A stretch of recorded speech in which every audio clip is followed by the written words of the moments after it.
Breaking చూస్తున్న Macherla MLA Pinnelli రామకృష్ణారెడ్డికి big relief దొరికింది. 3 కేసుల్లో ముందస్తు బెయిల్ మంజూరైంది. ఎన్నికల కౌంటింగ్ అయ్యే వరకు అరెస్ట్ చేయొద్దంటూ ఆదేశాలు జారీ అయ్యాయి. ఈవీఎం ధ్వంసం కేసులో ఇప్పటికే ముందస్తు బెయిల్ పొందారు పిన్నెల్లి. ఇవి కాక పిన్నెల్లిపై మరో 3 కేసులు నమోదయ్యాయి. పాల్వాయ్ గేటు పోలింగ్ కేంద్రంలో టీడీపీ ఏజెంట్ నంబూరి శేషగిరిపై దాడి చేశారంటూ ఒక కేసు, కారంపూడిలో సిఐ నారాయణస్వామిపై దాడి విషయంలో మరో కేసు, ఇక పాల్వాయ్ గేట్లో నాగశిరోమణిపై దాడికి సంబంధించి మరో కేసు. మొత్తం ఈ 3 కేసుల్లో అరెస్ట్ చేయొద్దంటూ హైకోర్టు ఆదేశాలు జారీ చేసింది. దీంతో పిన్నెల్లికి బిగ్ రిలీఫ్ దొరికినట్టయింది. మొత్తం మీద ఇప్పటికే ఆయన ముందస్తు బెయిల్పై ఉన్నారు ఈవీఎం ధ్వంసానికి సంబంధించి. ఇక తాజాగా ఈ 3 కేసుల్లో మరొకసారి ముందస్తు బెయిల్ దొరికింది. ఇప్పటికే పిన్నెల్లిని అరెస్ట్ చేయొద్దంటూ బెయిల్ దొరికిన నేపథ్యంలో తాజాగా ఎన్నికల కౌంటింగ్ అయ్యే వరకు ఆయనపై అరెస్టు ప్రక్రియ చేయొద్దంటూ హైకోర్టు ఆదేశాలు జారీ చేసింది. మా ప్రతినిధి రాజేష్ జైన్ అవుతున్నారు. రాజేష్, పిన్నెల్లికి బిగ్ రిలీఫ్ దొరికింది అనుకోవచ్చా?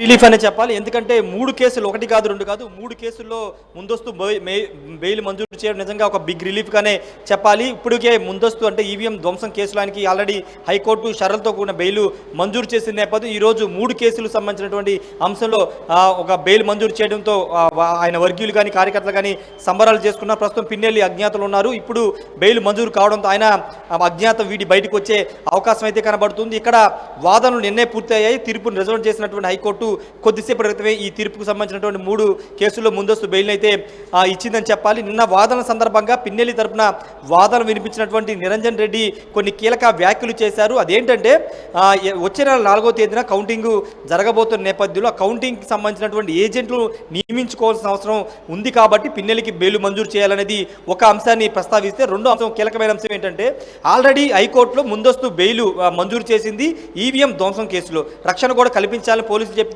పోలీసులు ఎలాంటి చర్యలు తీసుకోవద్దు, జూన్ 5వ తేదీ ఉదయం 10 గంటల వరకు ఎలాంటి చర్యలు తీసుకోవద్దని హైకోర్టే చెప్పింది. అలాంటి ఉత్తర్వులు ఉన్న సందర్భంలో మళ్ళీ కేసులు పెట్టి ఉద్దేశపూర్వకంగా హైకోర్టు ఉత్తర్వుల్ని లెక్క చేయకోకుండా కేసులు పెట్టి అరెస్టు చేయాలని చూస్తున్నారని ప్రధానంగా నిరంజన్ రెడ్డి వాదనలు వినిపించారు. వాటితో పాటు హైకోర్టు చాలా స్పష్టంగా ఈవీఎం ధ్వంసం కేసులో రక్షణ కల్పించాలని చెప్పినప్పుడు దాన్ని కొనసాగింపుగా ఈ కేసుకు సంబంధించిన బెయిల్ మంజూరు చేయాల్సిన అవసరం ఉంది. ఒకవేళ ఆల్రెడీ ఆ కేసులో ఇచ్చిన ఉత్తర్వులు ఉన్నాయి కాబట్టి దానికి అనుగుణంగానే ఇప్పుడు బెయిల్ మంజూరు చేయాలనే అంశాన్ని ప్రధానంగా ప్రస్తావించారు. ఈ వాదనలన్నిటితో హైకోర్టు ఏకీభవించి షరతులతో కూడినటువంటి బెయిల్ అయితే మంజూరు చేసిందని చెప్పాలి. ముఖ్యంగా 3 కేసుల్లో చూస్తే కనుక 2 కేసుల్లో 300 సెక్షన్ అనేది కేసు నమోదైంది. హత్యాయత్నం కేసు ఒకటి, కారం చేడుకు సంబంధించిన సిఐ సంబంధించినటువంటి నారాయణ స్వామి మీద హత్యాయత్నం కేసులో 307 సెక్షన్ నమోదైతే, అదేవిధంగా Namburi Seshagirirao Palvai gate number 202 polling బూత్లో ఆయన మీద దాడి చేసే ప్రయత్నం చేసిన ఆయన కేసు పెడితే దాంట్లో కూడా 307 సెక్షన్ నమోదైన నేపథ్యంలో అలాంటి సెక్షన్లు ఉన్నప్పటికీ హత్యాయత్నం కేసు 2 సెక్షన్లు ఉన్నప్పటికీ 2 కేసులు ఉన్నప్పటికీ హైకోర్టు బెయిల్ మంజూరు చేయడం సర్వత్రా ఒక ఆసక్తిని అయితే కలిగించిందని చెప్పాలి. ఎందుకంటే పూర్తిగా పిన్నెల్లి రామకృష్ణారెడ్డి తరపునటువంటి లాయర్ నిరంజన్ రెడ్డి వ్యాఖ్యలు వాదనతో పూర్తిగా హైకోర్టు ఏకీభవించిన పరిస్థితి కనబడుతుంది. కీలకమైన అంశం ఇంతకుముందు మనం మాట్లాడుకున్నట్టే ఆల్రెడీ ఉత్తర్వులు ఉన్నాయి కాబట్టి, హైకోర్టు ఇచ్చిన ఉత్తర్వులు ఉన్నాయి కాబట్టి ఆ ఉత్తర్వుల్ని ఉద్దేశాన్ని చెడగొట్టే విధంగా పోలీసులు కేసు పెట్టారు. ఉద్దేశపూర్వకంగానే 307 కేసులు పెట్టారనేది ప్రధానంగా లాయర్ నిరంజన్ రెడ్డి వాదనలు వినిపించారు కాబట్టి ఆ వాదనతో అయితే హైకోర్టు ఏకీభవించి బెయిల్ అయితే మంజూరు చేసింది. ప్రస్తుతానికి ఆల్రెడీ అటు ఈవీఎం సంబంధించినటువంటి ముందస్తు బెయిల్ ఆల్రెడీ వచ్చింది కాబట్టి ఇప్పుడు 3 కేసుల్లో బెయిల్ మంజూరు కావడంతో పిన్నెల్లి రామకృష్ణారెడ్డి తన నియోజకవర్గానికి వెళ్ళే అవకాశం కనబడుతుంది. పిన్నెల్లి అజ్ఞాతం వీడి బయటకు వచ్చే అవకాశాలున్నాయా? స్వేచ్ఛగా పిన్నెల్లి ఎన్నికల కౌంటింగ్ వరకు స్వేచ్ఛగా తిరిగే అవకాశం ఉందా? ఆ అంశంపైన ఇంకా స్పష్టత రాలేదు. ఎందుకంటే ఈవీఎం ధ్వంసం కేసులో ఆల్రెడీ హైకోర్టు ఇచ్చినటువంటి ముందస్తు బెయిల్ ఒక షరతు పెట్టారు. అదేంటంటే నియోజకవర్గం మాచర్ల నియోజకవర్గానికి వెళ్ళడానికి లేదు, కానీ పార్లమెంటు నియోజకవర్గంలో ఉండవచ్చు అని ఒక షరతు పెట్టింది. అయితే ఇప్పుడు అదే షరతు ఈ కేసులో కూడా వర్తిస్తుందా లేదనేది ఇంకా జడ్జిమెంట్ కాపీ వస్తే కానీ స్పష్టత రావాల్సింది. ఎందుకంటే ఈయన చాలా స్పష్టంగా ఈ 3 కేసుల్లో వాదనలో ప్రధానంగా హైలైట్ చేసిన అంశం ఏంటంటే ఏజెంట్లు నియమించుకోవాల్సిన అవసరం ఉంది. కౌంటింగ్ రోజు ఏజెంట్లు లేకపోతే తనకి ఇబ్బంది కలిగిస్తుందనే ఒక అంశాన్ని కూడా హైకోర్టులో వెల్లడించారు. కాబట్టి ఆ అంశాన్ని పరిగణలో తీసుకుని మాచర్ల నియోజకవర్గానికి వెళ్ళడానికి అనుమతిస్తుందా లేదా అనేది చూడాల్సిన అవసరం కనబడుతుంది. ఎందుకంటే ఈ నిరంజన్ రెడ్డి అంటే పిన్నెల్లి తరపున వాదనలు వినిపించినటువంటి నిరంజన్ రెడ్డి ఎక్కువగా ఈవీఎం కేసులో వచ్చినటువంటి ముందస్తు బెయిల్ అంశాన్ని ప్రధానంగా ప్రస్తావించారు.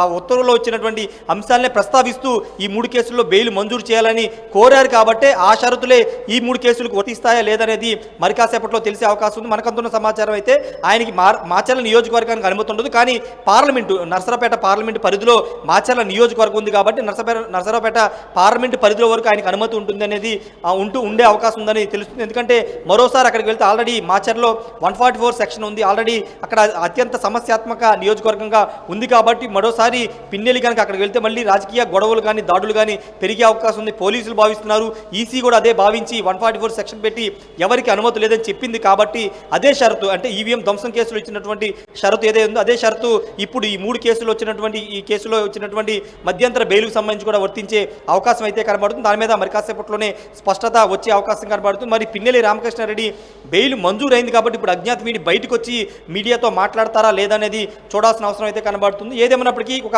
ఉత్కంఠ నెలకొంది. నిన్న సాయంత్రం నుంచి కూడా బెయిల్ వస్తుందా రాదని ఒక ఉత్కంఠ నడుమ ఈరోజు ముందస్తు బెయిల్ అయితే మంజూరు చేసిన పరిస్థితి అయితే కనబడుతుంది. ఇప్పుడు 6 తర్వాత అంటే జూన్ 4 రిజల్ట్ ఎన్నికల కౌంటింగ్ అయిన తర్వాత 5వ తారీఖు వరకు ఎలాంటి చర్యలు తీసుకోవద్దని హైకోర్టు చెప్పింది. కాబట్టి 6 తర్వాత పూర్తి ఇది మొత్తం మీద ఇప్పటికే ఈవీఎం ధ్వంసం కేసులో ముందస్తు బెయిల్ పొంది ఉన్నటువంటి పిన్నెల్లి రామకృష్ణారెడ్డికి తాజాగా మరొక బిగ్ రిలీఫ్ దొరికింది. ఎన్నికల కౌంటింగ్ అయ్యే వరకు ఆయన్ను అరెస్ట్ చేయొద్దంటూ హైకోర్టు ఆదేశాలు జారీ చేసింది. 3 కేసుల్లో ముందస్తు బెయిల్ మంజూరు చేసింది.